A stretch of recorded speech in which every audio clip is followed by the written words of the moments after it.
Hi, I am Danajin Onggan. I will be discussing literature as communication, which will focus on short story analysis. But before that, let us talk about first how a literary communication takes place when reading a literature. Well, reading is a cognitive process, understanding meaning of words, symbols, etc. Literary communication is the contact between the author and the reader. It takes place through the message conveyed and the reaction of the reader in the literature. Literature cannot be understood in isolation, sentences, or in phrase, especially when reading a short story. It can be understood by reading the whole text. Now, let us go on with the main topic of this discussion, the short story analysis. In analyzing short story, a reader should examine every part or element of the story in order to determine the universal concept or the message that the story tells. These are the elements of short story: plot, setting, characterization, point of view, imagery, symbol, figurative language, tone, irony, and theme.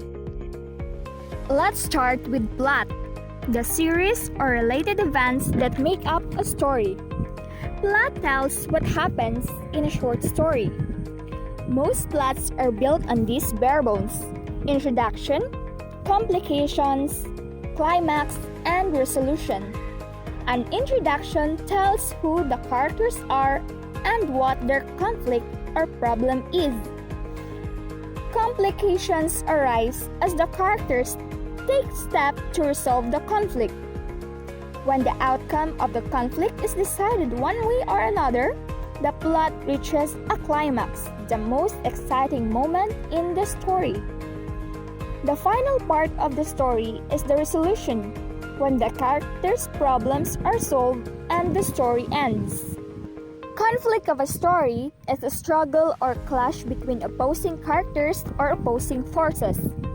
An external conflict is a struggle between a character and some outside force. This outside force may be another character, a society as a whole, or a natural force, like bitter cold weather or a ferocious shark. An internal conflict, on the other hand, is a struggle between opposing desires or emotions within a person. A character with an internal conflict may be struggling against fear or loneliness, or even being a sore loser. Setting, the time and place of a story. The setting can help create mood or atmosphere. Some examples of vivid settings are the gloomy planet where it rains for 7 years, the snow-covered countryside, and Ernest's riverside restaurant. Characterization, the way in which a writer reveals the personality of a character. A character is a person or an animal in a story. There are 6 ways a writer can reveal a character. 1. By describing how the character looks and dresses. 2. By letting the reader hear the character speak. 3. By showing the reader how the character acts. 4. By letting the reader know the character's inner thoughts and feelings. 5. By revealing what other people in the story think or say about the character. And 6. By telling the reader directly what the character's personality is like. For example, cruel, kind, sneaky, brave, and so on. Point of view, the vantage point from which a story is told. There are 2 common points of view: the omniscient and the first person.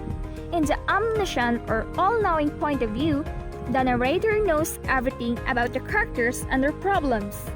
This all-knowing narrator can tell us about the past, the present, and the future.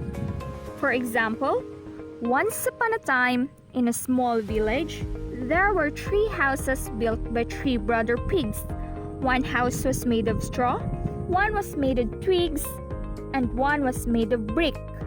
Each pig thought his house was the best and the strongest. The second one is the first person point of view. One of the characters, using the personal pronoun I, is telling the story.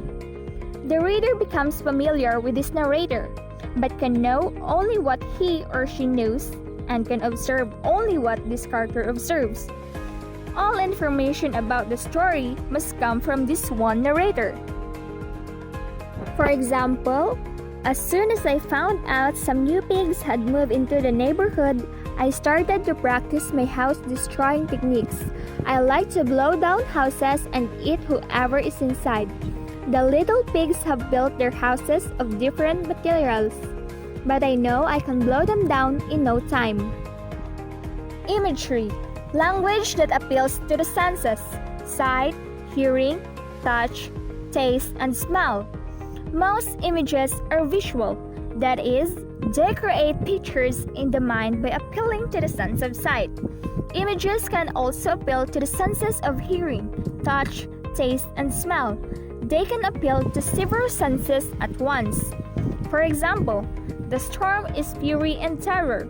It broke the tempest, tore up the pine, and shattered the oak. Symbol, a person, a place, a thing, or an event that has its own meaning and stands for something beyond itself as well. Examples of symbols are all around us, in music, on television, and in everyday conversation. The skull and crossbones, for example, is a symbol of danger. The dove is a symbol of peace, and the red rose stands for true love. In literature, symbols are often more personal.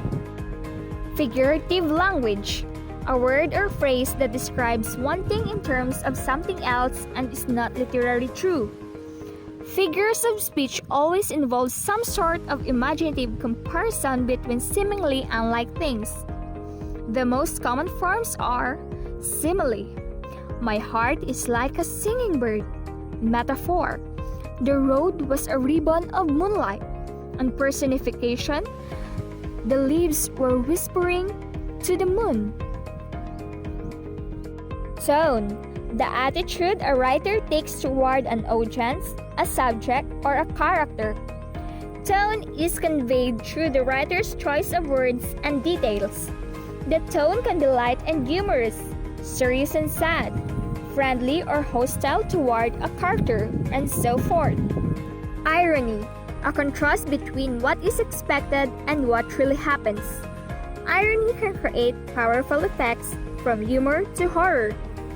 Here are some examples of situations that would make us feel a sense of irony.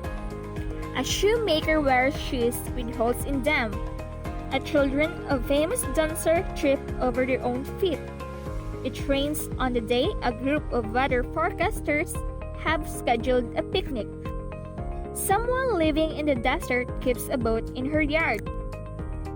The last and the most important element of the story, the theme, an idea about life revealed in a work of literature.